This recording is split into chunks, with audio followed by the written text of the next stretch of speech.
আসসালামু আলাইকুম। সংবাদে আপনাদের সবাইকে স্বাগতম জানাচ্ছি আমি নুসরাত। শুরুতেই সংবাদ শিরোনাম। নন্দীগ্রামে বিএনপি নেতার বাড়িতে হামলায় ছেলের চোখ নষ্টের খবরে মায়ের মৃত্যু। বগুড়ার নন্দীগ্রামে ভোটের টাকা বিতরণের অভিযোগকে কেন্দ্র করে বিএনপি ও জামায়াতের নেতাকর্মীদের মধ্যে সংঘর্ষে বেশ কয়েকজন গুরুতর আহত হয়েছেন। এদের মধ্যে থালতা মাঝগ্রাম ইউনিয়ন বিএনপির সভাপতি মাসুদ রানা ওরফে মজিদের চোখ গুরুতর জখম হয়েছে। মজিদের চোখ নষ্ট হয়েছে বলে এলাকায় ব্যাপক চাঞ্চল্য ছড়িয়ে পড়েছে। এই খবরে আহত মজিদের মা আজ সকালে মৃত্যুবরণ করেন। ভয় নয়, সাহস নিয়ে ভোটকেন্দ্রে যান বললেন প্রধান উপদেষ্টা। ভয় নয়, দেশবাসীকে সাহস নিয়ে ভোটকেন্দ্রে যাওয়ার আহ্বান জানিয়েছেন অন্তর্বর্তীকালীন সরকারের প্রধান উপদেষ্টা অধ্যাপক ড মোহাম্মদ ইউনুস। তিনি বলেন, আমি আপনাদের কাছে অনুরোধ নয়, দাবি জানাচ্ছি, ভয়কে পেছনে রেখে সাহসকে সামনে এনে ভোটকেন্দ্রে যান। নির্বাচনী প্রচারের শেষ দিনেও হামলা সংঘর্ষ। বরগুনা, কুমিল্লার দেবিদ্বার ও গাজীপুরের টঙ্গীতে নির্বাচনী হামলা সংঘর্ষের ঘটনা ঘটেছে। বরগুনায় ধারালো অস্ত্র দিয়ে কুপিয়ে সাবেক সাংসদ সদস্য গোলাম সরোয়ার হিরুকে আহত করা হয়েছে। দেবিদ্বারে এনসিপি সমর্থকদের হামলায় বিএনপির ৩ কর্মী আহত হয়েছেন এবং লালমনিরহাট ১ অর্থাৎ হাতিবান্ধা পাটগ্রাম আসনের স্বতন্ত্র প্রার্থী শিহাব আহম্মদের গাড়িবহরে হামলা হয়েছে। আমরা বিপুল ভোটে বিজয়ী হওয়ার প্রত্যাশা করছি বললেন নজরুল ইসলাম। বিএনপির স্থায়ী কমিটির সদস্য ও নির্বাচন পরিচালনা কমিটির চেয়ারম্যান নজরুল ইসলাম খান বলেছেন, যেহেতু আমরা নির্বাচনে অংশ নেওয়া সব দলই একটি সুষ্ঠু ভোট চাই, তাই আমরা বিপুল ভোটে জয়ী হওয়ার প্রত্যাশা করছি। নির্বাচনে ৬৫ থেকে ৭০% ভোট পড়তে পারে বললেন ইসি আনোয়ারুল ইসলাম। নির্বাচন কমিশনার ইসি আনোয়ারুল ইসলাম সরকার বলেছেন, আসন্ন ত্রয়োদশ জাতীয় সংসদ নির্বাচনে ভোটারদের উপস্থিতি অতীতের যে কোনো সময়ের তুলনায় বেশি হতে পারে বলে আশা করছে ইসি। বিশেষ করে তরুণ ও নারী ভোটারদের মধ্যে ভোট দেওয়ার যে ব্যাপক আগ্রহ দেখা যাচ্ছে, তাতে ভোটের হার ৬৫ থেকে ৭০% পৌঁছতে পারে। ভোটের আগে নাটোরে ইসলামী ব্যাংকে ৪ কোটি টাকার লেনদেন দুলুর অভিযোগ। নাটোরে ইসলামী ব্যাংকের মাধ্যমে সন্দেহভাজন অ্যাকাউন্ট থেকে মোটা অঙ্কের টাকা ব্যাংক লেনদেনের করে জামায়াত ভোট কেনার চেষ্টা করছে, এমন অভিযোগ করেছেন নাটোর ২ অর্থাৎ নাটোর সদর নলডাঙ্গা আসনের বিএনপি মনোনীত প্রার্থী অ্যাড এম রুহুল কুদ্দুস তালুকদার দুলু। ষড়যন্ত্র রুখতে ভোটকেন্দ্রে গিয়ে ফজরের নামাজ পড়বেন তারেক রহমান। জাতীয় সংসদ নির্বাচন নিয়ে ষড়যন্ত্র রুখতে ভোটের দিন ভোটকেন্দ্রে ফজরের নামাজ আদায় করতে দলীয় নেতাকর্মী সহ সাধারণ ভোটারদের প্রতি আহ্বান জানিয়েছেন বিএনপি চেয়ারম্যান তারেক রহমান। এতক্ষণ শুনছিলেন সংবাদ শিরোনাম। এখন বিস্তারিত। আপনি যদি আমাদের চ্যানেলে নতুন হয়ে থাকেন তাহলে চ্যানেলটি সাবস্ক্রাইব করে দিন। বগুড়ার নন্দীগ্রামে ভোটের টাকা বিতরণের অভিযোগকে কেন্দ্র করে বিএনপি ও জামায়াতের নেতাকর্মীদের মধ্যে সংঘর্ষে বেশ কয়েকজন গুরুতর আহত হয়েছেন। এদের মধ্যে থালতা মাঝগ্রাম ইউনিয়ন বিএনপির সভাপতি মাসুদ রানা ওরফে মজিদের চোখ গুরুতর জখম হয়েছে। মজিদের চোখ নষ্ট হয়েছে বলে এলাকায় ব্যাপক চাঞ্চল্য ছড়িয়ে পড়েছে। এই খবরে আহত মজিদের মা আজ সকালে মৃত্যুবরণ করেন। সোমবার রাত 11:30টার দিকে উপজেলার ৪ নং থালতা মাঝগ্রাম ইউনিয়নে পারশুন গ্রামে এ সংঘর্ষ ও ভাঙচুরের ঘটনা ঘটে। জানা যায়, সোমবার দিবাগত রাতে দাড়িপাল্লার পক্ষে ভোট কেনার অভিযোগে স্বেচ্ছাসেবক লীগের স্থানীয় ৪ নম্বর ওয়ার্ডের সভাপতি বেলাল হোসেন ও জামায়াতের কর্মী ফারুক হোসেনকে আটক করেন ধানের শীষের নেতাকর্মীরা। পরে তাদের কাছ থেকে বেশ কিছু টাকা উদ্ধার করা হয়। আটক দুজনকে থালতা মাঝগ্রাম ইউনিয়ন বিএনপির সভাপতি মাসুদ রানার পারশুন গ্রামের বাড়িতে আটকে রেখে পুলিশকে খবর দেওয়া হয়। এই খবর ছড়িয়ে পড়লে রাত 12টার দিকে অর্ধশতাধিক মোটরসাইকেলের বহর নিয়ে লাঠি সোটা হাতে দাড়িপাল্লার সমর্থকেরা মাসুদ রানার বাড়িতে হামলা ও ভাঙচুর চালান। এ সময় আশেপাশের আরও কয়েকটি বাড়িতে হামলা করা হয়। উভয় পক্ষের মধ্যে সংঘর্ষ বেঁধে যায়। এক পর্যায়ে আটকে রাখা দাড়িপাল্লার কর্মী বেলাল ও ফারুককে উদ্ধার করে নিয়ে যান তাদের সমর্থকেরা।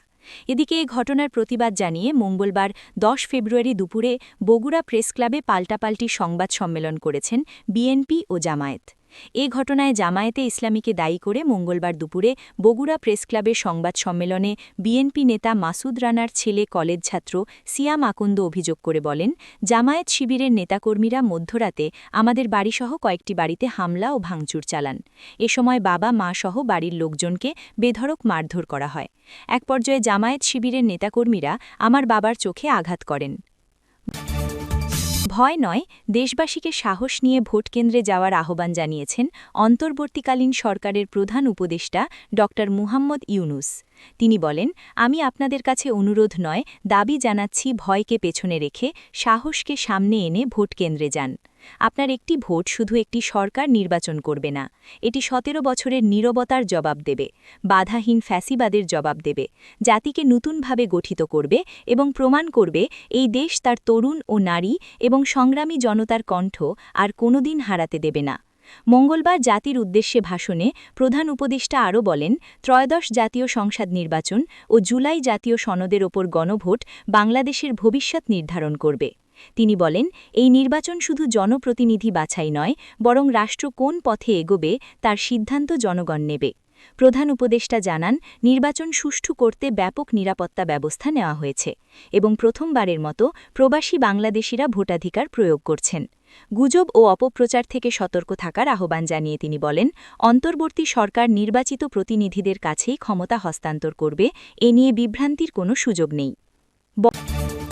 বরগুনা, কুমিল্লার দেবিদ্বার ও গাজীপুরের টঙ্গীতে নির্বাচনী হামলা সংঘর্ষের ঘটনা ঘটেছে। বরগুনায় ধারালো অস্ত্র দিয়ে কুপিয়ে সাবেক সংসদ সদস্য গোলাম সরোয়ার হিরুকে আহত করা হয়েছে।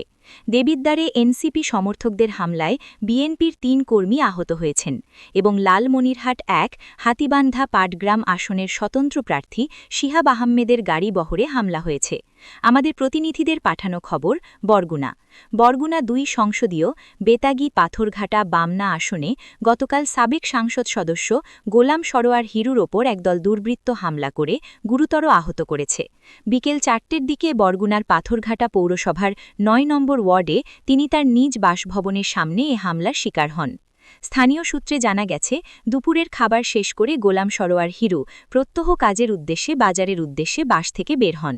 তখন ওত পেতে থাকা ৩-৪ জন দুর্বৃত্ত ধারালো অস্ত্র ও লোহার পাইপ নিয়ে তার ওপর হামলা করে। এলোপাথারি আঘাত করে তারা তার শরীরের বিভিন্ন অংশ ক্ষতবিক্ষত করে। সেই মুহূর্তে জামায়াতে ইসলামী একটি মিছিল যাচ্ছিল। মিছিলের নেতাকর্মীরা দ্রুত এগিয়ে এসে তাকে উদ্ধার করেন। খবর পেয়ে নৌবাহিনী, বিজিবি ও পুলিশের সমন্বয়ে গঠিত যৌথ বাহিনী দ্রুত সেখানে পৌঁছলে হামলাকারীরা পালিয়ে যায়।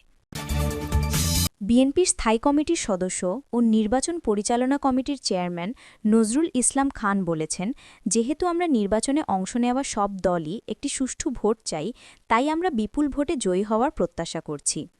মঙ্গলবার নির্বাচন কমিশন সচিবালয় প্রধান নির্বাচন কমিশনার সিইসি এএমএম নাসির উদ্দিনের সঙ্গে বৈঠক শেষে তিনি একথা বলেন। নজরুল ইসলাম খান জানান, নির্বাচনের আগে ভোটারদের টাকা দেওয়ার সহ নানা অনৈতিক ঘটনার খবর পাওয়া যাচ্ছে। টকশোতে নীতিবাক্য বলেন, এমন ব্যক্তিরাও ভোটারদের টাকা দিচ্ছেন বলে অভিযোগ পাওয়া গেছে। কমিশনকে এ বিষয়ে ব্যবস্থা নিতে বলা হয়েছে। গণমাধ্যমে খবর এসেছে যে বিশেষ পোশাক এবং জাল ব্যালট পেপার ছাপানো হচ্ছে। সিলসহ সরঞ্জাম ধরাও পড়ছে। আইনশৃঙ্খলা বাহিনী এখন ইসির অধীনে, তাই এসব ঘটনা কেন আগে থেকে নজরে আসছে না? মাঠ পর্যায়ের প্রশাসন নিয়ে সামাজিক যোগাযোগ মাধ্যম ও গণমাধ্যমে আসা বিভিন্ন গুঞ্জন প্রসঙ্গে তিনি বলেন, কোন ডিসি কোন দলের লোক এমন হিসেব ছড়ানো হচ্ছে। আমরা এটাকে গুজব হিসেবেই দেখতে চাই। তবে কমিশনকে খেয়াল রাখতে হবে যেন কোনো কর্মকর্তার কর্মকাণ্ড বিশেষ কোনো দলের পক্ষপাতমূলক না হয়। কোনো অভিযোগের সত্যতা পেলে তাৎক্ষণিক ব্যবস্থা নিতে হবে। আমরা চাই একটি অবাধ, সুষ্ঠু ও নিরপেক্ষ নির্বাচন। আমাদের প্রার্থী ও এজেন্টদের স্পষ্ট নির্দেশনা দেওয়া হয়েছে যাতে কোনোভাবেই নির্বাচনী প্রক্রিয়া বাধাগ্রস্ত না হয়। নির্বাচন বাধাগ্রস্ত হওয়ার শঙ্কা আছে কিনা এই প্রশ্নের জবাবে এই বিএনপি নেতা বলেন, এখনও তেমন পরিস্থিতি তৈরি হয়নি। আশা করছি বড় কোনো সমস্যা হবে না। যেহেতু আমরা নির্বাচনে অংশ নেওয়া সব দলই একটি সুষ্ঠু ভোট চাই, তাই আমরা বিপুল ভোটে জয়ী হওয়ার প্রত্যাশা করছি। নির্বাচন কমিশনের ইসি আনোয়ারুল ইসলাম সরকার বলেছেন, আসন্ন ত্রয়োদশ জাতীয় সংসদ নির্বাচনে ভোটারদের উপস্থিতি অতীতের যে কোনো সময়ের তুলনায় বেশি হতে পারে বলে আশা করছে নির্বাচন কমিশন ইসি।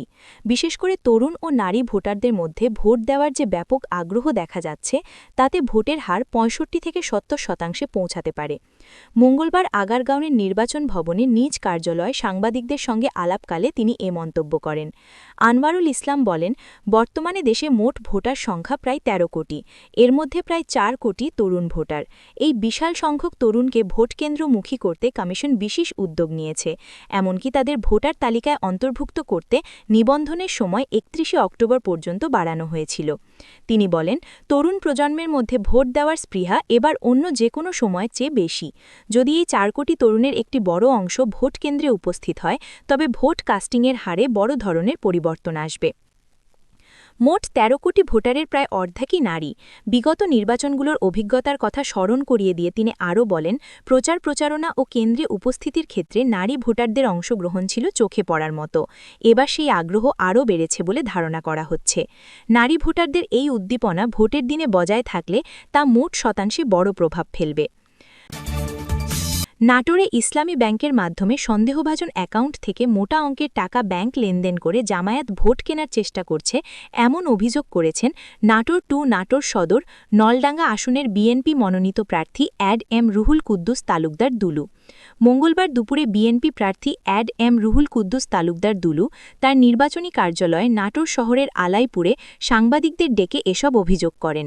দুলু অভিযোগ করে বলেন, নাটোর সোনালী ব্যাংক প্রধান শাখায় ইসলামী ব্যাংকের নামে অ্যাকাউন্টে ঢাকা থেকে সন্দেহভাজন অ্যাকাউন্ট থেকে প্রায় ৪ কোটি টাকা পাঠানো হয়েছে। নাটোর সোনালী ব্যাংকের প্রধান শাখায় ইতোপূর্বে এ ধরনের লেনদেনের নজির নেই বলে দাবি করেন তিনি। হঠাৎ করে ভোটের একদিন আগে এমন লেনদেন নিয়ে উদ্বেগ প্রকাশ করে ধানের শীষের প্রার্থী দুলু বলেন, তার শঙ্কা এই টাকা দিয়ে ভোট কেনাবেচা হতে পারে। সে কারণে তিনি ভোটের আগে এই টাকা লেনদেন বন্ধ চেয়ে নাটোর রিটার্নিং অফিসারের কাছে আবেদন করেছেন। এ বিষয়ে নাটোর ইসলামী ব্যাংকের এভিপি বলেন, ৪ কোটি টাকা লেনদেন তাদের ব্যাংকের জন্য তেমন কোনো বড় বিষয় নয়। ভোটের মধ্যে যেহেতু ব্যাংক বন্ধ থাকবে, তাই তারা এটিএম বুথের জন্য এসব টাকা চেয়েছেন। এই লেনদেনকে সন্দেহভাজন ভাবার কোনো